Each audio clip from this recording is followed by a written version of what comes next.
Deməli, yenə 7 iyunda bloka düşmüş belə bir sual.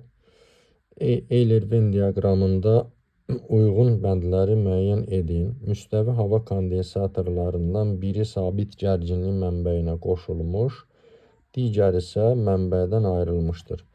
Hər iki kondensatorun lövhələri arasındakı məsafəni, yəni D-ni azaltdıqda azalırsa, deməli aşağıdakı verilənlərdən hansını uyğunlaşdırmaq lazım? Birinci bizdən soruşur ki, elektrik tutumu artır.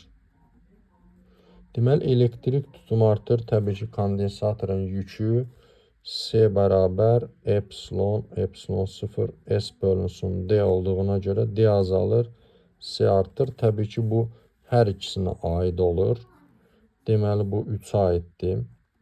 Hər ikisinə aiddir. Sonra ikinci bizdən soruşur ki, yük artır. Yükün düsturu, deməli, mənbəyə qoşulan üçün yükün düsturu SU-dur. Deməli, burada S artdığı üçün, deməli, Q da artır. Deməli, bu mənbəyə qoşulan üçündür. Birinci. Üçüncü, deyir ki, lövhələr arasındakı gərginlik deməli, azalır. Deməli, U bərabərdir Q bölünsün S. Bu, təbii ki, ayrılmış üçündür. U S-dən tərs asıldı. S artırsa, U azalacaq. Bu da ayrılmış üçündür 2. Sonra dördüncü deyir, kondensatorun enerjisi artır. W bərabər SU kvadrat bölü 2. Bu mənbəyə qoşulmuş üçündür. S artırsa, deməli, W da artır.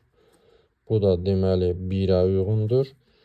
Beşinci deyir ki, deməli, kondensatorun enerjisi azalır. Mənbədən ayrılmış üçün Q kvadrat bölü 2 S-dir. Deməli, S-dən tərs mütənasib asılıdır. S artdığı üçün, deməli, S artır, W da azalır. Bu da təbii ki, ikinci üçündür. Deməli, bunları uyğunlaşdırsaq, 1-ə uyğun gəlir 1-ə uyğun gəlir 2, 4. 2-yə uyğun gəlir, deməli, 3, 5. Ortaq da olur, deməli, 1. Cavab budur.